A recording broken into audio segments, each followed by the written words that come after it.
আমরা দুনিয়ার মাঠে খেলার খেলোয়াড়, আমরা ছোট মাঠের খেলোয়াড় নই।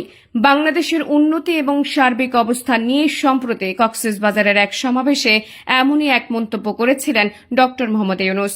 এরই মাঝে অন্তর্বর্তী সরকারের এই প্রধান উপদেষ্টা এবং নোবেলজয়ী অর্থনীতিবিদের আসন্ন চীন সফর দেশের জন্য এক বিশাল মাইলফলক হবে বলে মন্তব্য করেছেন ঢাকায় নিযুক্ত চীনের রাষ্ট্রদূত ইয়াওয়েন।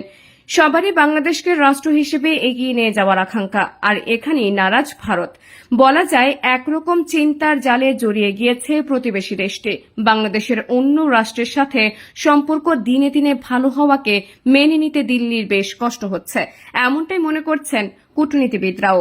চীনা রাষ্ট্রদূত বলেন, প্রধান উপদেষ্টার সফর নিয়ে আমরা খুব ঘনিষ্ঠভাবে কাজ করছি। অপেক্ষা করুন এবং দেখতে থাকুন। এই সফরে গুরুত্বপূর্ণ ঘোষণা আসতে পারে। সফরটি একটি মাইলফলক হবে। প্রধান উপদেষ্টার সফরে দৃষ্টি থাকবে ভারত যুক্তরাষ্ট্রের। এই বিষয়টি নিয়ে চীনের মন্তব্য জানতে চাইলে ইয়াওয়েন বলেন, এই সফরটি খুব ফলদায়ক হবে। বাংলাদেশ চায়নার উপকার বা লাভ কিসে হবে সেটাই আমাদের উদ্দেশ্য। অন্তর্বর্তী সরকার গঠনের পর থেকে প্রধান উপদেষ্টা ডক্টর মোহাম্মদ ইউনূসকে সমর্থন দিয়ে আসছে চীন। মূলত সেই ধারাবাহিকতায় এবার ডক্টর ইউনূসকে বেইজিং সফরে নিতে আগ্রহী দেশটি। চীনের চাওয়া মার্চে বেইজিংয়ে বাও ফোরাম ফর এশিয়ার সম্মেলনে যোগ দিবেন ডক্টর মোহাম্মদ ইউনূস।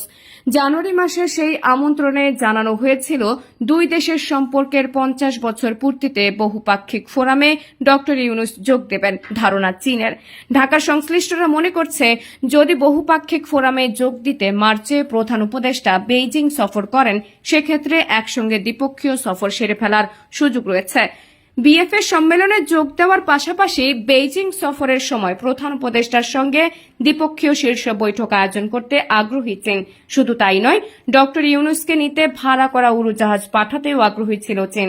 এই সুবাদেই প্রধান উপদেষ্টা আগামী 26 থেকে 29 মার্চ চীন সফর করবেন। এখানেই ভয় বেড়েছে প্রতিবেশী দেশ ভারতের। চীনের সাথে বাংলাদেশের ভালো সম্পর্ক নিয়ে শুরু থেকেই অসন্তুষ্ট ভারত, কারণ চীনের সাথে দিল্লির সম্পর্ক মিশ্র সমীকরণে জড়ানো। এদিকে বলা হয়েছে, এই সফরের মাধ্যমে বাংলাদেশের সোলার প্যানেল প্রকল্পগুলোতে চীনের বিনিয়োগের সম্ভাবনা বাড়তে পারে। একই সাথে যে বিষয়টি বাংলাদেশিদের জন্য সর্বাধিক সুবিধা বয়ে নিয়ে আসতে পারে তা হচ্ছে স্বাস্থ্য খাতের একটি সিদ্ধান্ত। জানা গেছে, বাংলাদেশের স্বাস্থ্য খাতে চীনের বিনিয়োগের একটি বিশাল সম্ভাবনা রয়েছে, যা ভারতের জন্য দুঃসংবাদ থেকে কম কিছু নয়। ফ্যাসিস্ট হাসিনার আমলে ভারত ছাড়া অন্য কোনো দেশে চিকিৎসার প্রয়োজনে যাওয়া বাংলাদেশিদের জন্য একরকম নিষিদ্ধই ছিল, কেননা আওয়ামী লীগ সরকার কখনই ভারত বাদে অন্য কোনো দেশের সাথে বিনিয়োগ সম্পর্কিত আলোচনায় যায়নি, যার কারণে বাংলাদেশের রোগীদের নিয়ে ভারতের একচেটিয়া ব্যবসা চলমান ছিল, যা 5 আগস্টের পর থেকে ধসে নেমেছে। বাংলাদেশের হাসপাতাল নির্মাণে বিনিয়োগের পাশাপাশি পানি ব্যবস্থাপনা এবং তিস্তা ইস্যুতে আলোচনা হতে পারে এই বৈঠকে। কূটনীতিবিদদের মতে, তিস্তা নিয়েও ভারত বরাবরই বাংলাদেশের সাথে অন্যায় করে এসেছে। যদি চীন এই ব্যাপারে ইতিবাচক কোনো প্রকল্প দেখাতে পারে, তবে বাংলাদেশ চীনের সাথে সমঝোতায় যেতে পারে, যা ভারতের একতরফা সুবিধা সম্পন্ন আয়োজনে ভাটা ফেলবে।